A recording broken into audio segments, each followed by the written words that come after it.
Juan Grabois le puso los puntos a Novarecio en vivo.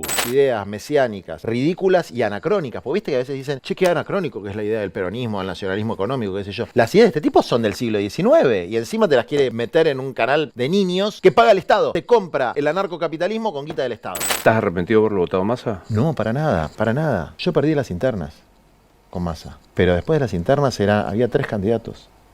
Bullrich, Milei y Massa.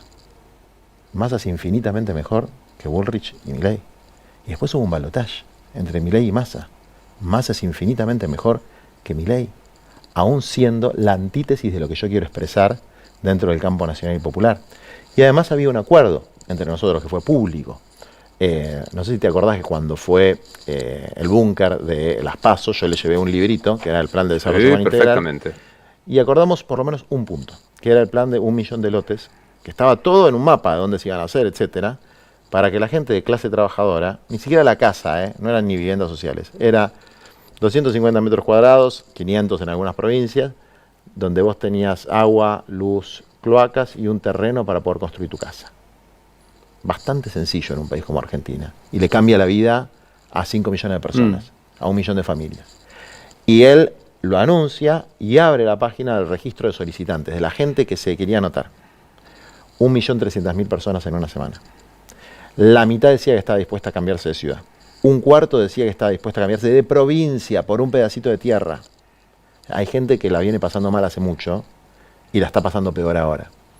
Yo quiero resolver los problemas que se están generando ahora, que son graves, pero también los problemas que venían de antes. Tenemos largo rato para charlar tu plan, pero es verdad, si yo fuera vos, me contestaría, dale, pasaron de Montonera pone bomba a la mejor ministra, Macri ahí sentado, estoy desilusionado de Milei y acordó. O sea, la contradicción en la política tiene un parámetro que a mí me cuesta entender, ¿no? Pero vos también dijiste, ni en pedo, voto a Massa y que yo cuenta. Yo con maldad pasé varias veces eso. Entonces, digamos, yo siento que te inscribís en la misma contradicción, de diferente magnitud, pero te inscribís en la contradicción. Absolutamente. Y la contradicción, esto lo explicaba muy bien Francisco. Frente a una contradicción hay 2 maneras erróneas. Yo me he equivocado en una muchas veces. Una manera errónea, que es la mía, es quedar encerrado en la contradicción. No poder parar de putear. La otra manera es hacerte el boludo con la contradicción. No, yo y Massa somos re amigos. El camino correcto es sufrir la contradicción y tratar de construir una síntesis. Es decir, yo no quiero expulsar a Massa de una futura coalición popular. No quiero que tenga la hegemonía. No quiero que la hegemonía vaya de ese lado. Porque no es un programa moral, es un programa político. Después hay temas morales, pero la política es crear las mejores condiciones para que los seres humanos puedan buscar la felicidad. Esa es la concepción aristotélica. Las mejores, no la óptima. No, es imposible. No, la purita. Mirá, el Ministerio de la Felicidad que querían hacer en Venezuela y no existe. No se puede decretar la felicidad. Es bueno, pero muy interesante lo que decís de Francisco. 2 errores. O me hago el boludo, o no paro de darme de rosca por la contradicción, o trato de sintetizar. Bueno, entonces hay que tratar de sintetizar. Entonces, cuando ese tape que vos pasás, si vos lo pasás entero, yo lo que planteo es no vamos a dejar que nos impongan ese candidato al que adjetivo de manera muy agresiva, que cambiando el tono, cambiando la forma no cambio el contenido. Pero no decía que no lo iba. O sea, lo que yo estaba planteando es que nos den internas. Primero, yo estaba militando la candidatura de Guado en ese momento. Se cae lo de Guado el mismo día que lo anuncian. Y yo ahí le planteo a todos los dirigentes de Unión por la Patria, bueno, tienen que tomar una decisión. O me dan las PASO o yo voy por afuera. Porque yo planteé esto y voy a ser consecuente con lo que planteé. Entonces yo competí contra Massa. Perdiste. No me hice el boludo, competí. Y cuando vas a hacer una coalición, el que gana, gana y el que pierde, acompaña. Entonces, obviamente, como yo no soy neutral en una contienda entre Milei y Massa, no solamente lo voté, lo milité. Con la teoría del mal menor, que es una teoría válida. Lo que pasa es que no puede ser permanente. Uno puede estar permanentemente planteando el mal menor. Pero es una teoría válida, desde luego, desde el más elemental sentido común. Frente a 2 males, elegir el mal menor. Y para mí, Milei y Massa eran 2 males. Pero Milei era un mal muy superior al mal de Massa. Dijiste algo que es muy interesante y que comparto. En estas 2 líneas, grosso modo, de la historia argentina. Los nacionales y populares y los liberales ilustrados. Que de ilustrados poco, porque yo siempre digo, che, lean entero Alberdi. Ah, sí. Ojalá, digo, Desde ahora, lean entero lo que cree Alberdi del Estado, de la importancia del Estado como regulador de las diferencias. Está escrito, o sea, nosotros tuvimos la oportunidad de pasar por la Facultad de Derecho y nosotros leíamos en serio a Alberdi. Y fracasaron. Ahora, ¿se puede decir que los que estaban en el campo de lo nacional y popular también fracasaron bajo la bandera de lo nacional y popular? a ver, creo que en el conjunto de lo que es una nación, que es la unidad de destino, hay un fracaso. Sí. Creo que en lo nacional popular, en los dos grandes periodos que fueron por lo menos el siglo XX, tres grandes periodos: el irigoyenismo, el radicalismo, el peronismo y el kirchnerismo, hubo avances sociales y culturales. Y hubo cosas malas también, pero hubo avances sociales y culturales. Culturalmente, por ejemplo, el matrimonio igualitario. Es un avance, es indiscutible. Económicamente, yo milité socialmente, no políticamente, socialmente, contra un montón de situaciones del kirchnerismo. Digamos, por ejemplo, la falta de urbanización de los barrios. Nuestra consigna era "somos lo que falta", en representación de los trabajadores informales. Con Bergoglio hablamos del escándalo de la pobreza. Hablamos de una sociedad con esclavos y excluidos por los talleres clandestinos, etc. Pero según la UCA, Cristina se fue con 26%, 27% de pobreza. Nunca volvimos a llegar a esa cifra. Todo fue peor. Entonces, el salario en dólares, son datos numéricos muy fuertes. Y cuando empecé yo a militar en el 2001, era una cosa desastrosa. Entonces, insisto, si uno lo toma en términos absolutos, la Argentina de 2015 era un país que andaba mal. Pero si uno lo toma en términos relativos, es decir, en cómo estaba antes, es un país que andaba bien. Entonces, yo creo que fueron momentos más felices para nuestro pueblo. Déjame que sume, digo, porque matrimonio igualitario, identidad de género, derecho de las mujeres, montones de cosas que... Te puedo hacer 200. Aparte, podríamos discutir... Asignación universal por hijo, moratoria jubilatoria, la gente se puede Después jubilar. podríamos discutir un montón de régimen cosas. De empleadas domésticas. Sí, yo tengo amigos con los que se discuten. Hay un libro de Vilma Ibarra que es Cristina versus Cristina, que cuenta que Vilma, no Milei, que Cristina no estaba a favor del matrimonio. Bueno, salió. O sea, después también dicen que la UH había sido una idea de Carrió. Es de Carrió. En realidad es de Carrió. Nosotros planteamos también la asignación salió, en el 2001. qué sé yo, no pero sé. Después lo que decís hay que hacerlo. Salió. O sea, Macri dijo pobreza cero y no hizo pobreza cero. Pero digo, salió. Sí. ¿En qué fecha? Mirás el calendario. Ahora, yo noto que hay algo, y lo vi el domingo con Cristina en el acto, que vi entero, vi Teresa Parodi Bella, que ella habla de 12 años y medio. Vos hablás hasta el 2015. Che, hay 4 años que ustedes también militaron, que llaman a Alberto Fernández. Bueno, del mismo modo... No me digas pandemia y la guerra a Ucrania, te lo pido. No. A ver, ambos son datos de la realidad, pero a mí no me vas a escuchar decir eso. Vos podés... A ver, a mí hay un señor que se llama Stornelli, que me denunció por sedición contra el gobierno de Alberto Fernández. Sedición. Yo era un sedicioso del gobierno de Alberto Fernández. Esto es atentar contra la estructura institucional. El delito de sedición es uno de los más graves que hay. Sí, desde luego esa causa no prosperó, en problema de Stornelli conmigo. Pero yo me siento responsable en un muy pequeño grado sobre ese gobierno. Porque primero, también fue el mal menor. Segundo, para nosotros fue terrible cuando Cristina tomó esa decisión y lo planteamos a ella. Tercero, nosotros tomamos decisión como fuerza. A mí me ofrecieron un cargo muy importante que yo rechacé. ¿Qué te ofrecieron? Me ofreció una Secretaría de Estado muy importante. Sí promovimos personas que para mí cumplieron excelentemente su tarea, rindieron cuentas. Una de ellas es alguien que fue perseguida brutalmente en nombre mío, ¿no? Para atacarla a ella y para atacarme a mí, que fue Fernanda Miño. Fernanda Miño. Es una mujer, una catequista de Villa La Cava, que empezó su tarea de funcionaria en Villa La Cava y cuando terminó volvió a Villa La Cava. Sigue viviendo exactamente en la misma villa donde vivía antes. Y fue la cabeza de un proceso extraordinario de obras públicas en los barrios populares. Muchos colegas tuyos se pasaron horas y horas hablando del famoso FISU. ¿Te acordás? ¿Cómo? Bueno, obviamente yo no estoy jamás me llamaron indagatoria por nada. A Fernanda Miño jamás la llamaron indagatoria por nada. Es decir, el principio de inocencia violándose permanentemente, por lo menos en el buen nombre y honor de las personas, y la falta de reconocimiento del trabajo bien hecho, que no fue solamente Fernanda Miño, hubo otros elementos. Ahora, el gobierno en su conjunto fue un gobierno muy malo. Y desde luego los que tienen más responsabilidad son los que más poder tuvieron en ese gobierno.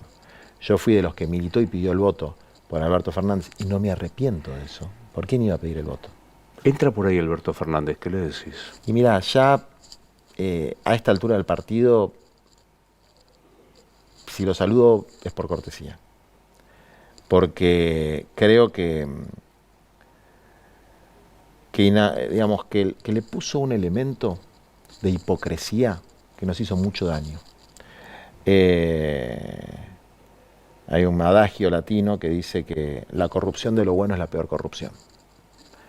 Y cuando vos esgrimís ideas nobles y las corrompés, por ejemplo, esgrimís la lucha contra la violencia de género como una de tus banderas y después haces otra cosa, esgrimís la cierta honestidad que él planteaba, ¿no? Para diferenciarse. No hay un solo caso de corrupción que me puedan achacar. Y después haces otras cosas que son Seguros. problemas de conducta graves. Los seguros, bueno, la fiesta en la pandemia, sí. Claro. No son temas menores, ¿eh? O sea, es muy jodido que un presidente no tome conciencia de que el sacrificio que está haciendo un pueblo por una medida sanitaria lo tiene que cumplir él mismo, tiene que dar el ejemplo. Y después el gran pecado de cualquier gobierno nacional, popular, peronista, humanista, cristiano, como lo quieras llamar. Dejar más pobres de los que recibiste. Eso es lo más imperdonable. Más pobres de los que se recibió. Pero si vos me preguntás, si volvés el tiempo para atrás y solamente lo volvés al día de la elección y tenés que entrar al cuarto oscuro, y lo vuelvo a votar. Porque pienso que Macri hubiese sido peor. En esto de los males menores, es una pregunta medio chicanera, no importa. Entre Macri y Milei, ¿cuál es el mal menor? Hay como dos dimensiones. Hay una dimensión en la que el mal menor sería Macri, que es la dimensión institucional, si se quiere. Porque en la dimensión de la timba financiera y de la represión y de las políticas de destrucción, por ejemplo, del Hospital Garrahan, del CONICET, de la Universidad de Buenos Aires, que fíjate qué curioso, el Garrahan, el CONICET de la Universidad de Buenos Aires, ¿sabes lo que tienen en común? Que son mejor que lo privado. Son mejor que lo privado. En el Estado hay cosas que funcionan muy mal, dentro de la salud y dentro de la educación. Pero vos en el Garrahan tenés héroes y heroínas. Salvo que hayas entrado y visto, no podés explicarlo. Yo estuve mucho en el Gutiérrez, por una compañerita que tenía un problema. Mi hermana fue residente del Gutiérrez. Vos tenés gente heroica, como la tenés en todos los hospitales y en todas las escuelas. Pero precisamente ahí funciona. Después hay hospitales y hay escuelas que funcionan peor, donde hay que tener un sentido de autocrítica de que se perdió el compromiso comunitario, además del de financiamiento, además de la responsabilidad de los estados provinciales, y hay que hacer una gran reforma que implique el reconocimiento y la jerarquización de docentes y personal de salud, pero sobre todo que el derecho primogenio es el de los niños, como pasa en el Garrahan, donde vos escuchás llorando a los profesionales por lo que le pasa a los niños, no por lo que le pasa a ellos. Ellos están sufriendo la presión, pero ellos quieren salvar a los pibes.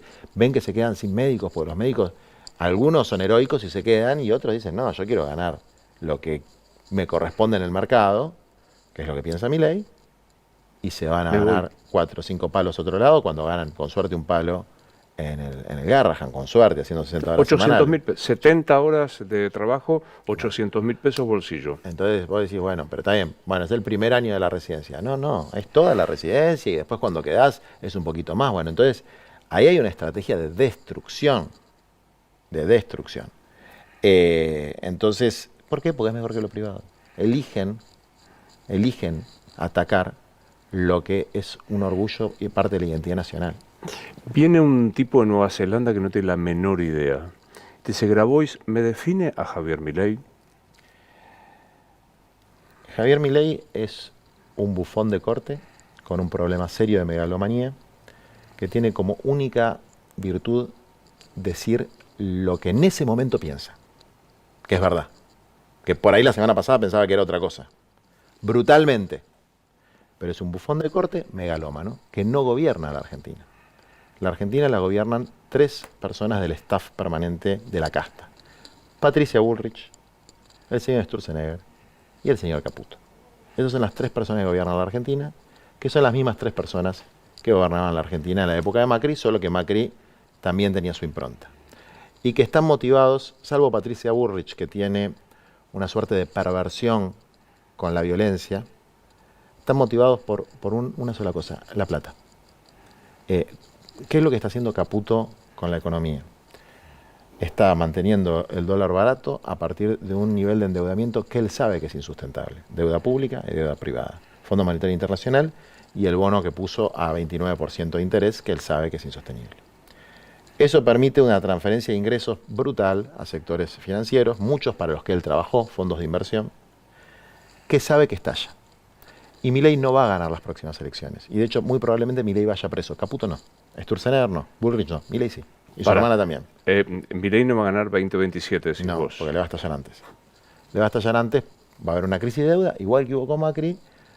El logro económico del gobierno, que es contener, no eliminar, contener la tasa de inflación, aunque la gente le esté pasando muy mal, aunque aumenten las tarifas, aunque efectivamente en un boliche de clase media como Garrín, donde los del ILSE, que nos quedaba 2 cuadras, íbamos a comer ahí y no era para ricos. No es aristócrata. No, ni la Conti, ni la Continental no es de la aristocracia, dejémonos joder. Las empanadas valen eso, y después hay un compañero nuestro que es pizzero, después mirá el video que lo subí a mis redes, que vende empanadas a 30 lucas en un barrio bastante de clase media baja, que traje de Bulón, y saca la factura de luz, de gas, y te explica por qué los costos no le dan para venderlas más baratas. O sea, lo que dice Darín es parte de la realidad objetiva, y la respuesta del gobierno es parte de una estrategia de provocación. Pero sí, es un megalómano, es una persona seriamente trastornada, también con una cierta maldad que fue adquiriendo, y insisto, que es un bufón de corte, un bufón de palacio, de los más, de Trump, de cualquiera que tenga más poder de él. Puede tener una explicación psicológica de eso, pero no nos vamos a poner a hablar de eso ahora. Los que tienen muy claro lo que hacen son este staff permanente, que se va reciclando y reciclando y reciclando, que estuvieron con De la Rúa, que estuvieron, ¿no? Porque Bullrich fue ministra de Trabajo de la Rúa. Sí, claro, el 13%. Bueno, el 13%. Están haciendo lo mismo. Y saben que estalló con De la Rúa, estalló con Macri, va a estallar con Milei.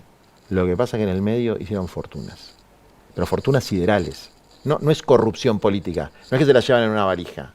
Son fortunas a niveles muy elevados de los fondos de inversión para los que después trabajan.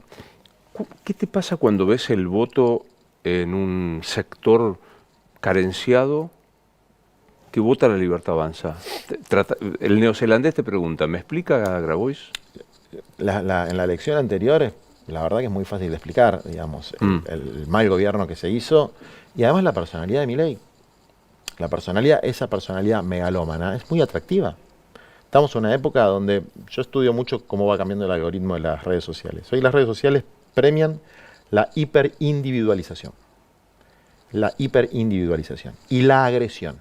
Eso premia el algoritmo. Entonces, Milei es muy fuerte en TikTok, por ejemplo. Y TikTok es lo que llega a, no es lo único, obviamente, pero es lo que llega a los sectores empobrecidos del norte, que es donde ganó la elección, en el norte grande. El norte grande era voto total de Cristina. Bueno, Milei arrasó en el norte grande. Ni pisó en algunos casos de eso. Ni conoce todavía. O sea, hay provincias que Milei no conoce. Viajó más veces a Estados Unidos que a las provincias de la Argentina. Milei odia su identidad nacional, no quiere a la Argentina. Odia todo lo que representa la Argentina, desde Maradona hasta las Malvinas. No le gusta, le genera rechazo. Entonces, esta idea también iconoclasta de tirar estatuas, y viste que nunca termina bien eso.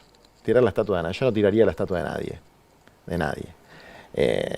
Y salvo que haya sido un torturador, de nadie. Entonces, eso le diría al neozelandés, que la gente estaba muy enojada, que los pibes sufrieron mucho la pandemia, mucho. Entonces, el Estado te decía, te tenés que quedar en tu casa, mientras el presidente estaba boludeando, cuando tenías 18 años. y querías ir a tu viaje de Obvio. egresados. Y querías salir con tu novia, con tu novio, con lo que sea. Y después eso se levantó y vino un tipo y te dijo, el Estado te está cagando. Y ese pibe, ¿qué va a decir? Tiene razón. Ahora cambió esto. Si vos ves la composición del voto en la ciudad de Buenos Aires, toda la zona sur votó a nuestra lista. Y nuestra lista fue una lista donde había, en los primeros 8 lugares, 2 personas de los sectores pobres, por primera vez en la historia de la ciudad de Buenos Aires, una compañera nuestra, que se llama Mariana, que trabajó 16 años en una fábrica textil y el resto de su vida recuperando a sus hijas que habían caído en adicciones. Y armó, junto a otros compañeros, Viento de Libertad, donde hoy hay miles de pibes recuperándose de las adicciones, que es parte de los movimientos sociales tan denostados.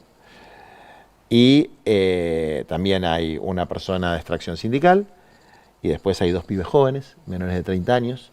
Es decir, una lista en la que nosotros contribuimos en lo que se pudo, que refleja sectores sociales novedosos. Estaba para el la Pitu política. también, ¿no? El Pitu es otro, yo al Pitu lo valoro mucho, ¿eh? El Pitu es una persona que el Pitu es el segundo de los pobres. El Pitu es una persona que pasó por la mierda, toda la mierda, y cambió. Él cambió. Él fue delincuente y cambió. Se arrepintió y cambió. Él vivió en la calle, delinquió, se arrepintió y cambió. Y armó un bachillerato y armó Pasó un por el comedor. proceso, ¿no? Se bancó el proceso y del proceso penal, quiero decir, no es que se lo No. ¿cómo se dice? Indultó, no me No, sale la nadie, verdad. ni lo indultaron, ni lo sobreseyeron, ni coimió un juez. Es un tipo muy ejemplar, el Pitu, como proceso de superación personal. Lo que pasa es que a veces es muy feo para algunos sectores decir estas cosas, porque hay una gran discriminación. Vos fíjate, vos hiciste una nota que me mandaron al recorte, me pareció extraordinaria en La Salada. Sí. Para mí Mercado Libre y La Salada son lo mismo. Mercado Libre es virtual, La Salada es territorial. En Mercado Libre te alquilan un espacio para vender y ahí se venden cosas robadas, se venden cosas usadas, se venden cosas de marca, se venden cosas falsificadas. Hay algún delincuente que te vas a comprar y te secuestra. Es decir, hay de todo. Y es un marketplace, es un mercado, es una feria. El dueño se queda con una comisión y tiene un sistema que para mí es un sistema de evasión impositiva, que son las ventajas que le da la ley del software, que no deberían estar encuadradas las grandes. Vamos a decir Galperin, para poner un nombre. La Salada es lo mismo, pero físico. Hay buenos, malos, qué sé yo. Pero hay, tanto en un lugar como en el otro, hay cientos de miles de personas que viven de ¿Pero eso. Galperín es Castillo? Son la misma mierda. Te diría, para mí Castillo es peor que Galperin. Para mí es peor. Porque están cosas jodidas. Yo conozco muy bien Loma de Zamora.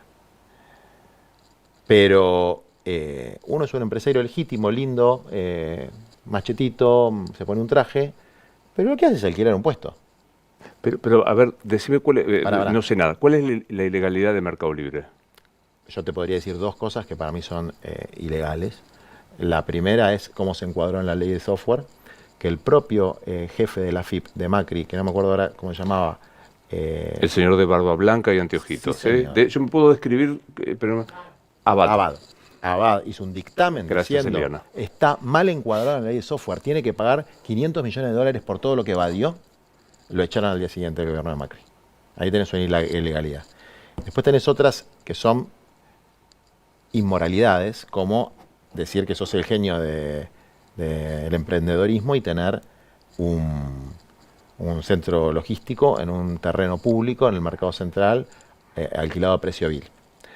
Después, ser accionista de una curtiembre que se llama Sadesa, que contamina y está sancionada por contaminar el riachuelo, muy cerquita de La Salada. Y después, ser de derecha en Argentina para la política, pero pagar impuestos donde hay gobierno de izquierda como Uruguay y poner la guita donde hay otro gobierno de izquierda como Brasil. Esas serían las cosas, pero, a ver, cuando vos decís, si mañana vienen y clausuran la empresa Galperin, yo lo salgo a defender. Pero que sí, Con capa y espada, ¿eh? Pero separaste, Castillo está heavy, en cuestiones heavy. Mirá, te digo por qué. Porque su forma de acumulación de poder afecta a gente que yo quiero mucho, que es la gente de esos barrios. Que es una forma cuasi mafiosa. Ahora, ¿qué culpa tiene? Vamos a suponer que Galperin se detectara que es un narcotraficante mañana. No estoy diciendo que lo sea, porque no creo que lo sea, pero vamos a suponer que se detectara que es un narcotraficante.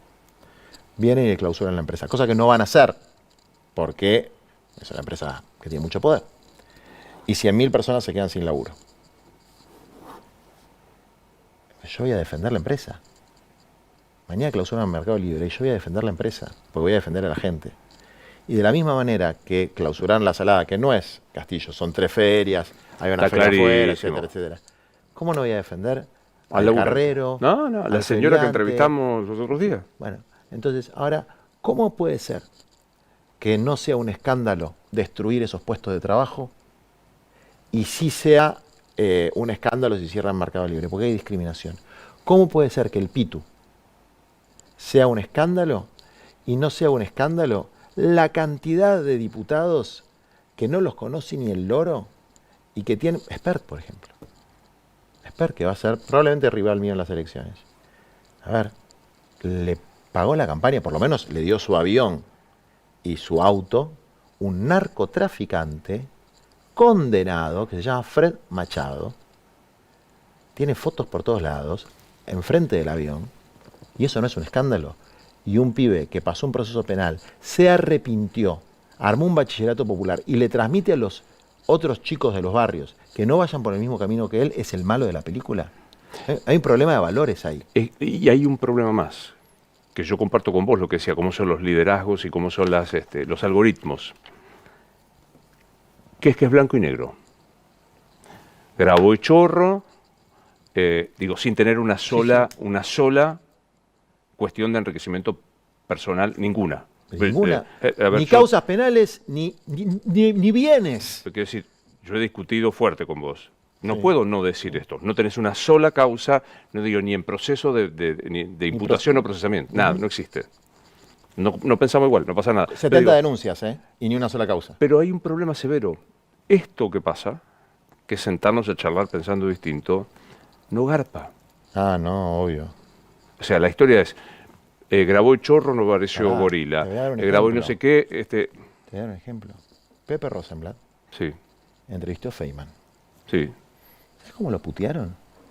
Pero ¿Los nuestros? lo vi que él hizo la explicación cómo lo habían puteado. Pero, vos decís, ¿cómo puede ser que no pueda debatir con Feynman o con quien sea? ¿A quién torturó Feynman?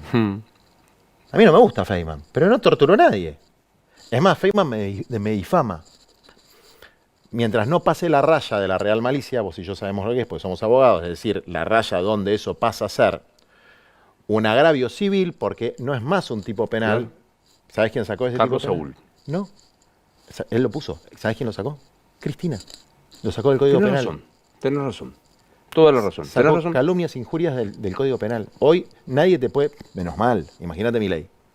Nadie te puede, él denuncia, tiene que inventar denuncias porque no tiene calumnias e injurias para denunciar periodistas.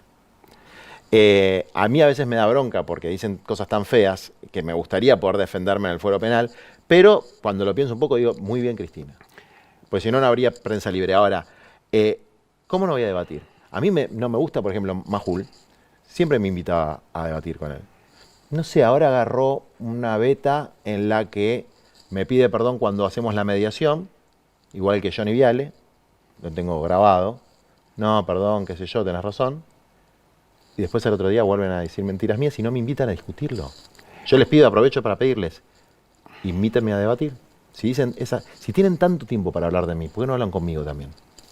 Juan, es una pregunta que yo le hago a todo el mundo, pero tiene un especial valor por vos, que sos anatematizado y endiosado al mismo tiempo.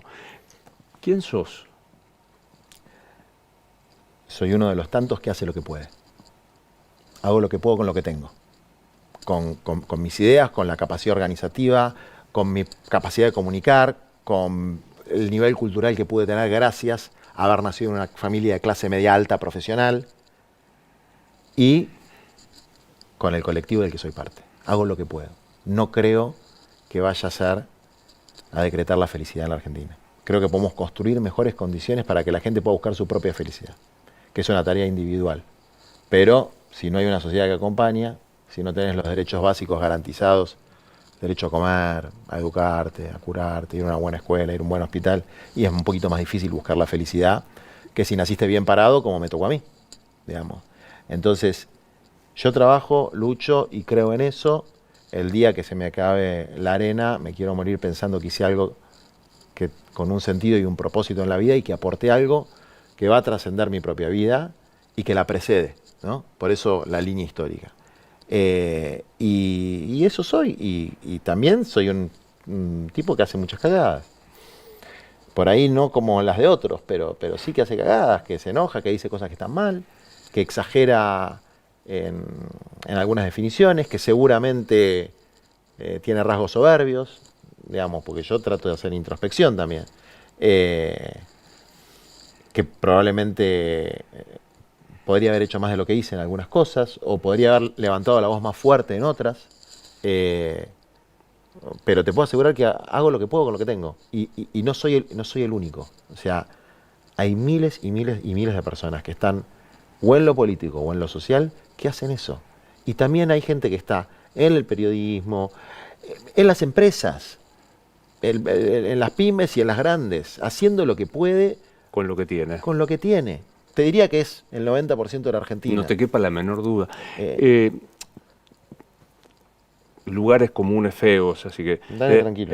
Juan te dicen, Juan zurdo, siempre agregan el de mierda. Pero yo tengo un amigo mío que dice a los que somos gay, sí, mejoramos. Prepárate porque en algún momento alguien te dice puto de mierda. Entonces, ya, bueno, te dicen zurdo de mierda. No me molesta tanto. Por ahí un poco el de mierda sí, pero esta idea de zurdo, a ver, hay que remontarse a la Revolución Francesa, ¿no? En los Estados Generales, cuando Luis XIV llama a los Estados Generales, a la izquierda van los sectores medios y bajos, los que representaban eso, la burguesía incluida, y a la derecha van los nobles y el alto clero. Físicamente, Físicamente. O sea, se sentaban así. Se sentaban así. Después terminó siendo la montaña y el pantano, ¿no? La montaña. Bueno. Si yo hubiese estado ahí y hubiese estado a la izquierda, así que no tengo ningún problema con Bien. esa definición, digamos. Te viene otro y dice, grabó y chorro. Ahí es, ¿para quién le robé? ¿Por qué me decís eso? ¿Dónde está la que me robé? Eso es injusticia. Eso sí, estoy de buen humor. Si estoy de mal humor, digo cosas que después me veo en un video y digo, es muy injusto lo que me hacen, no me gusta verme así. Ahora, lo que no van a lograr es que yo agache la cabeza y me vaya. Hay algo raro, ¿no? Que, de vuelta al agua, pero que vivimos en un tiempo que hay que explicar que el agua moja. ¿Viste? Yo a veces, antes me decía, yo no voy a explicar que el agua moja. No voy a explicar que insultar a un periodista es un agravio de la libertad de expresión. No voy a explicar que un decreto no modifica una ley. ¿Viste? Bueno, hay que explicarlo. Hay que volver a sentarse y hay que explicarlo. A mí me sorprendió cuando te insultaban porque te ibas de viaje, no me acuerdo ya dónde era, de las Siempre. veces... O me iba a trabajar a Roma, o me iba a dar una clase a o Nueva porque York. viajabas en business o que... Nunca viajé en business, te lo puedo asegurar, ¿eh? Pero eso no... Podría haberlo hecho tranquilamente. Podría haberlo hecho tranquilamente. Pero es... Porque además, yo laburo desde los 18 años en blanco y en el sector privado. Y sigo laburando fundamentalmente en el sector privado. Y cuando viajo, mi último viaje, que fue a Washington y Nueva York, me pagaron. Porque hay gente que le interesará lo que pienso, los libros que escribo, no sé. Sí, bueno, pregúntale a ellos, que te invitaron. Pero aparte Sí. digo, Grabois no puede viajar a Estados Unidos porque lo combate. Es una cosa muy tonta, ¿no? Es como decir que alguien que tiene un pensamiento El agua popular... moja. Acordate que estamos en la época del agua moja. A ver, yo quiero que todo el mundo tenga posibilidad de viajar. No quiero eliminar los viajes. Quiero que todo el mundo tenga posibilidades de tener buena ropa. A mí no me gusta particularmente, no soy materialista. Vivo bastante austeramente. Viajar ni siquiera me gusta tanto ahora porque ya estoy cansado de viajar, pero es parte de mi trabajo. O sea, yo trabajo de eso, vivo de eso. ¿Puedo preguntarte qué laburás para el que no sabe? Yo soy docente de la Universidad de Buenos Aires de Teoría del Estado hace casi, sí, empecé, vamos a decir que registrado hace 15 años. Tengo 4 libros editados por Penguin y por Planeta, que son Las dos grandes. las dos grandes. Me va bastante bien. Escribo una columna semanal en un diario por la que me pagan, argentino. Escribo otra columna semanal en otro diario por la que también me pagan. Y estoy con una compañera que también tiene su trabajo. O sea, tengo ingresos, vamos a decir, de una... Porque hice la cuenta, pues yo no manejo... Soy muy malo manejando mis propios ingresos, pero tengo ingresos que me alcanzan para vivir y para ahorrar un poquito. y para ahorrar un poquito. Y tengo algo que muy poca, acá, la mitad de la gente no tiene, que me salva, que es que tengo mi casa. ¿Por qué? Porque cuando me junté de muy joven, tuve mi primera hija de muy joven, mis padres y los padres de mi compañera, de mi mujer, pusieron la mitad de la plata cada uno y nos compraron una casa. Y entonces tengo un patrimonio. ¿Qué es aquella casa donde estás? No, ahora estoy en una casa en un barrio más pobre por una decisión de opción de vida que no me hace ni mejor ni peor. ¿Viste como Pepe de Mujica? Bueno, no es pobrismo, es una decisión de vida. A mí me gusta vivir con simplicidad. No me gustaría tener un Lamborghini, no me gusta. No es que está mal si me la gano porque vendo muchos libros. A mí no me gusta. Prefiero andar en un Gol, en un auto que tiene 10, 15 años. Me siento mejor así.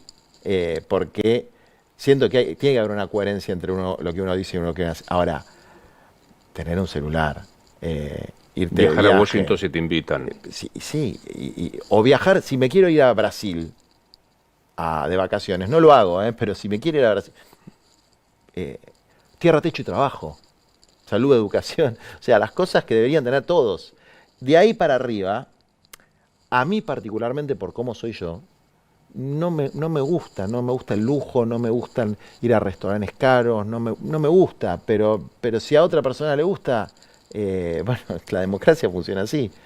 Ya te hice algunas preguntas y me contestaste y me dijiste, es incorrecta y tenés razón, la vuelvo a hacer. ¿Con qué país soñás? Yo sueño en un país donde el piso de derechos para que cada individuo pueda construir su propio progreso y su propia felicidad esté garantizado. Y estamos lejos de ese país. ¿Hay algún país que se parezca a ese coso? Noruega. Es el que mejor tengo estudiado. Pero viste que el lugar común es Grabois quiere Venezuela, no Noruega. No, yo quiero Noruega. Yo quiero Noruega. Venezuela no. No, yo quiero Noruega. Te digo, Maduro es un dictador.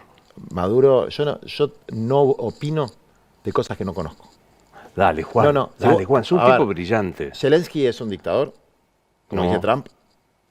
No, llegó, bueno, llegó por las urnas, está ahí, y no Maduro, que acaba de votar 4%. Vos sabés mucho de lo que pasa en Uzbekistán, en Uganda y en... No, pero Juan, si existe el helicoide donde secuestran gente, donde persiguen a la diáspora más grande de la historia. El único vínculo que yo tuve con Venezuela, el único vínculo, fue cuando hablé yo, por iniciativa mía, hablé con la mamá de gendarme secuestrado, que es mi gendarme. Sí.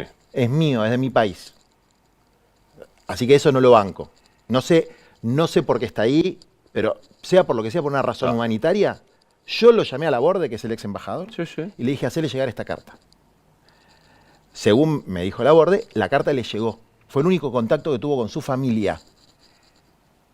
Si yo puedo ayudar en eso, ayudo. Está claro. Entonces, pero es Noruega. O sea, otro día venimos es Noruega. Ahora, si tengo algo que aprender de Uganda, Uzbekistán, de Venezuela, de Cuba o de El Salvador, donde está Bukele, o de la economía de Trump, del nacionalismo económico de Trump, ¿por qué no lo voy a aprender?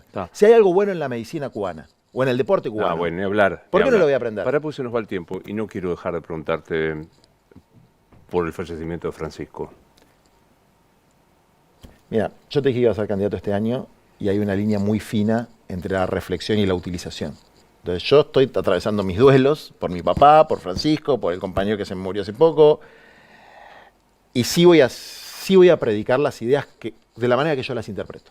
Las ideas de Francisco de la manera que yo las interpreto. Y que tiene que ver con poner la centralidad en la justicia social, que es este piso de derechos que le permitan a cada ser humano, en cualquier lugar de la tierra, particularmente en la patria donde a mí me toca vivir, buscar su felicidad, que es... también, ¿no? El fin último del cristianismo, que la gente pueda encontrar la felicidad, que no se realiza nunca plenamente en la tierra. Por eso la plenitud y esta idea que es muy del salvacionismo marxista o conservador, de vamos a construir el paraíso en la tierra, uno es el anarcocapitalista y otro es el comunista, yo no la tengo esa idea. A mí mis raíces cristianas me impiden, en este mundo no hay perfección, pero tampoco tiene que ser así. ¿Y cómo sobrellevaste una noticia? Bueno, ¿quién fue que me lo dijo que me sorprendió? El padre Klausner. Me dijo, es un dolor que se muera, pero por otro lado es saber que está con el creador y que deja este legado, ¿no? O sea, cosa que puede un cristiano creyente. Yo no, yo la pasé como el culo, estoy mal, no me gusta, tengo bronca, me pasan las cosas esas, estoy en esa etapa, digamos, ¿no? O sea, me alegro que el sucesor sea uno del que el Francisco estaría contento. Eso sí, eso fue bueno, que la persona que nos tocó tiene más o menos las mismas ideas, pero yo no, para mí no, no, es algo muy jodido y todavía no lo termino de procesar. ¿Te llegaste a despedir? Vos sabés, Sí, ya sé que nunca querés hablar, pero esto es que... mira, recibí un mensaje pocos días antes y eso qué sé yo, tampoco es que me alivió, no sé. Bueno, basta, yo terminé. Ok.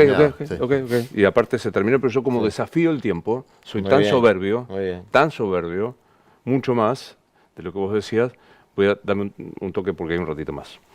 ¿Sabías que el precio del oro nunca había estado tan alto? Es el momento de hacer valer tu oro, alhajas, relojes, brillantes, monedas de oro, lingotes. ¿Dónde? En Joyería El Tasador. Joyería El Tasador, Corrientes y Pueyrredón pagan el gramo de oro hasta 200.000 pesos y tienen estacionamiento gratuito. Joyería El Tasador, mi tasador, tu tasador. Toda una vida dedicados a las joyas. Pensá vender al mejor precio. Visitanos. Joyería El Tasador. Avenida Corrientes 2810, esquina Pueyrredón. Joyería El Tasador. Tu tasador, mi tasador. Gracias a Nicolás Sáfora, un sastre argentino de proyección internacional, está en Arroyo 961. Hay varias cosas que deberías reconocer. Hablamos 55 y no te tiré por la cabeza a Cristina. Extraordinario. ¿No? Yo te decía Es que la tenías primera como vez, una creo. obsesión. Estás bien con tu terapia. Gracias a Dios tengo un gran analista. Eso es un montón, es un montón. ¿Haces análisis? No. Empecé hace poco. ¿Clásico, Sí, digo, clásico. freudiano, lacaniano? Bien. Clásico. Empecé hace poco. Sí. Bien, se me enojan todos los de las terapias, ¿cómo se llaman? Conductistas y que yo qué, se me enojan, pero yo digo, me parece que si uno se va a animar, se tiene que animar hasta Sí, el fondo, ¿no? Empecé hace poco porque reconocer que estamos en una pandemia de salud mental y que a todos nos chifle un poco el moño, creo que es sano, digamos. O sea, la gente la está pasando muy mal, vos la estás pasando mal, yo la estoy pasando mal, está jodida la cosa y hay que tratar de, ¿no? Para poder hacer lo mejor que uno puede, hay que tratar de estar mínimamente bien. Trato de hacer eso también, de ser buen compañero, buen padre, trato, y para poder hacerlo tenés que poder procesar mejor las cosas. Entra por ahí Milei, ¿qué le decís? Uy, no, lo reputeo. Salvo que vuelva a la terapia. No, lo de Milei, o no sé, o lo meto en un cuarto y lo trato de convencer. Me Pero gusta más eso, ¿eh? Sí, pero no lo voy a convencer. Porque el tipo está en una. Él piensa que es un héroe. Él piensa que esto del Garraham, y bueno, sí, se te morirá algún pibe con cáncer, como cuando decía el derecho a morirse de hambre, y bueno, pero al final, en última instancia es mejor, eso lo va a venir un privado y lo va a resolver. Y en el medio de que sus ideas mesiánicas, ridículas y anacrónicas, porque viste que a veces dicen, che, qué anacrónico que es la idea del peronismo, del nacionalismo económico, qué sé yo. Las ideas de este tipo son del siglo XIX y encima te las quiere meter en un canal de niños que paga el Estado. Te compra el anarcocapitalismo con guita del Estado. Bueno, el tipo está así. Entonces, si lo puedo agarrar y lo puedo convencer, por lo menos de lo mínimo, salud, educación, alimentos, tienen que ser garantías. Techo. No hagas mierda todo. Mira, ni siquiera le pido a él que haga lo del techo porque sé que no lo va a hacer. Porque eso es nuevo. Que no destruya lo poquito que teníamos. Entra por ahí un pibe de buena leche, no rentado, ¿no? Sí. Que lo vota Milei. No, dame 20 minutos y lo convenzo. Tengo mucha fe con eso. Y además yo me llevo bien con los pibes libertarios. Me llevo bien con ese que hay gente, por ejemplo, este pibe que lo corrieron a una marcha, que me pareció cualquiera. Ah, sí. Yo Francis fui a Cap- su programa y la verdad que estuvo bien. Estuvo bien. Es más, hasta me banco que me bardeen, salvo el límite del buen nombre y honor.